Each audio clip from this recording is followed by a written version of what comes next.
پاکستان اسلامی جمہوریہ پاکستان ہے. ہم نے اسلام کے نام پڑھ لیا اور اب ہم دیکھ رہے ہیں کہ ہم نے آج تک اسلام کا ایک بہت بڑا حکم یعنی سود کا خاتمہ اس کی کوشش نہیں کی.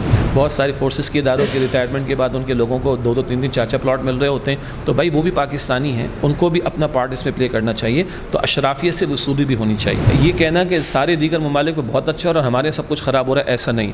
نہ باقی سارے دودھ کے دھلے, نہ ہم بہت زیادہ برے ہیں. ہمارا خیال ہے کہ رمضان میں رزق میں اضافہ ہو جاتا ہے. لوگوں نے سمجھا اچھا رمضان شریف آ گیا ہمارا رزق بڑھ جائے گا, چلو 100 کی چیز 500 روپے کی بھیجو. بالکل غلط بات ہے.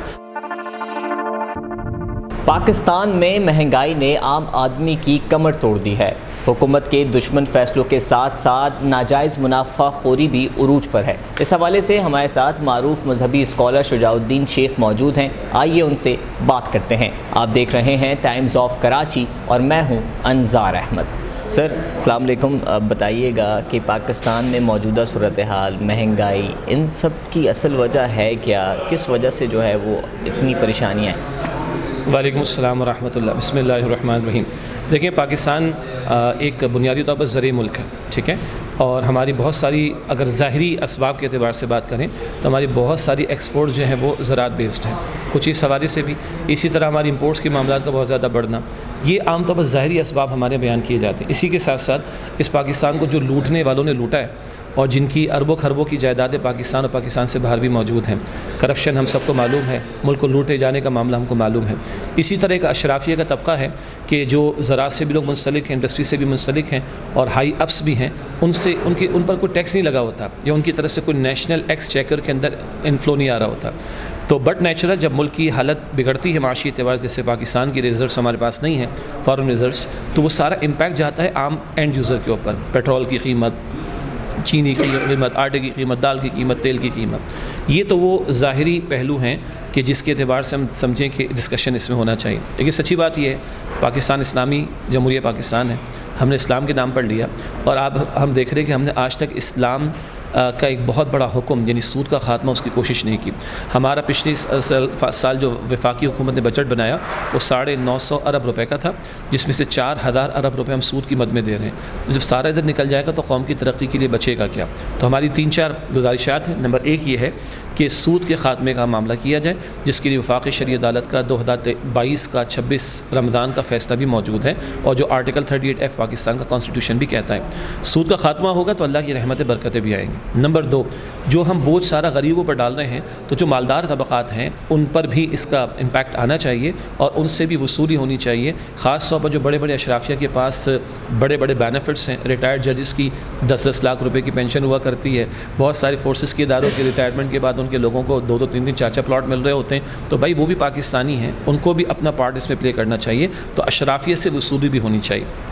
اور کفایت شعاری کی ایک مہم کی بات چلی, ہم اس کو اپریشیٹ کرتے ہیں, مگر وہ اپنی روح کے ساتھ اس پر عمل درآمد ہو اور معاشرے کا اشرافیہ کا طبقہ جب وہ بھی اپنا پارٹ پلے کرے گا تو اللہ تعالیٰ کی ذات سے امید ہے کہ ہمارے حالات سنورنے کی طرف بڑھیں گے انشاءاللہ. آخری سوال, رمضان المبارک آنے والا ہے. دیگر ممالک میں رمضان المبارک میں تمام اشیاء خوردنوش سستی کی جاتی ہیں, لیکن یہاں پر وہی اضافی رقم کے ساتھ منافع خوری کی چیزیں ہو رہی ہوتی ہیں.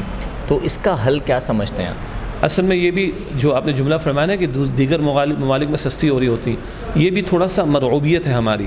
یعنی دنیا بھر میں لوگ ٹریول کرتے ہیں, ہم بھی تھوڑا بہت ٹریول کرتے ہیں, تو جب ذرا ہارڈ ٹائمز آتے ہیں, کوئی سیزنز آتے ہیں, تو دنیا بھر میں جو ہے وہ ایئر ٹکٹس مہنگی ہو جاتی ہیں نا.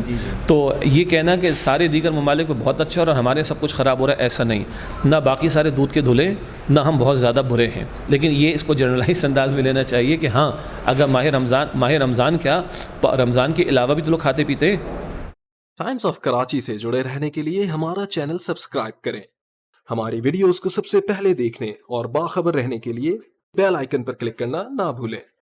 تو پورا سال اگر کوئی لوگوں کی مجبوری کا فائدہ اٹھا کر ناجائز انداز سے ان سے لوٹ رہا ہے یا ان کو نقصان پہنچا رہا ہے, تو یہ بات صرف رمضان سے متعلق نہیں, یہ پورے سال سے متعلق ہے. کچھ اسٹاک کر لیتے ہیں چیزیں, غلط ہے. ذخیرہ اندوزی سے منع کیا گیا. اللہ کے رسول علیہ السلام کی تعلیم کا حاصل یہ کہ مارکیٹ اپنی ڈیمانڈ اینڈ سپلائی کے نارمل میکینزم پر اس کو چلنا چاہیے, اسی کے مطابق اس کی پرائس اوپر نیچے ہو سکتی ہے. کاروباری حضرات رمضان کے آنے سے قبل ہی جو ہے وہ ذخیرہ اندوزی کر لیتے ہیں بڑی تعداد. لائٹر انداز سے اس کا جواب یہ ہے ہمارا خیال ہے کہ رمضان میں رزق میں اضافہ ہو جاتا ہے. وہ بھائی وہ رزق میں اضافہ ہوتا ہے، نیکی کا اجر بڑھ جاتا ہے، جنت کمانا آسان ہو جاتا ہے.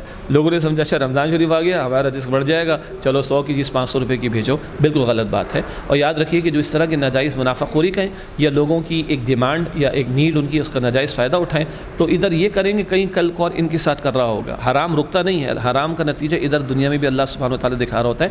البتہ اگر تو ہماری حکومت ان کو ہدایت مل جائے، کوئی بھی حکومت ہو، یہ اس کو سیریسلی نہیں لے رہے ہوتے. ٹھیک ہے، اگر حکومتوں کو پتہ ہے کہ رمضان شریف آتا ہے، حکومت کو پتہ ہے کہ ہمارے لوگ منافع خوری ناجائز کر رہے ہوتے ہیں، تو ان کو پہلے رجسٹریشن کرنی چاہیے اور پہلے سے اناؤنسمنٹ کرنی چاہیے کہ لیٹ سے کہ پرائسز آپ مینٹین کر دیں، مینشن کر دیں. اس سے اوپر کوئی جائے گا تو اس کے خلاف ہم جو ہے کارروائی کریں گے. لیکن کیا کہیں کہ آوے کا آوا بگڑا ہوا ہے، جن کو کارروائی کرنی ہے ان کو رشوت دے کے کارروائی سے روکا جاتا ہے. کس کو نہیں پتہ؟ تو حاصل کلام ہے کہ تعلیم کی بھی ضرورت ہے، تربیت کی بھی ضرورت ہے. اور پھر وہ کہتے ہیں نا لاتوں کی بود باتوں سے نہیں مانتے، تو کچھ لوگوں کے لیے پھر پنشمنٹ کی ضرورت بھی ہوگی اور اس کا میکینزم ہونا چاہیے تاکہ مخلوق خدا کا فائدہ ہو. معروف مذہبی اسکالر شجاع الدین شیخ نے یہی کہا ہے کہ ناجائز منافع خوری بالکل نہیں کرنی چاہیے. رمضان کے آتے ہی جو ذخیرہ اندوزی کرتے ہیں اس وقت جو ہے وہ یہ مہینہ نیکی کا ہے، اس میں جو ہے وہ زیادہ خیال کرنا چاہیے، نیکیوں کے بارے میں سوچنا چاہیے. اور ان کی یہ ہدایات ہیں لوگوں کو کہ اس مشکل وقت میں جو ہے وہ اپنی قوم کا ساتھ دیں اور ذخیرہ اندوزی نہیں کریں. مزید آپ کو اپڈیٹ رکھیں گے، دیکھتے رہیں ٹائمز آف کراچی.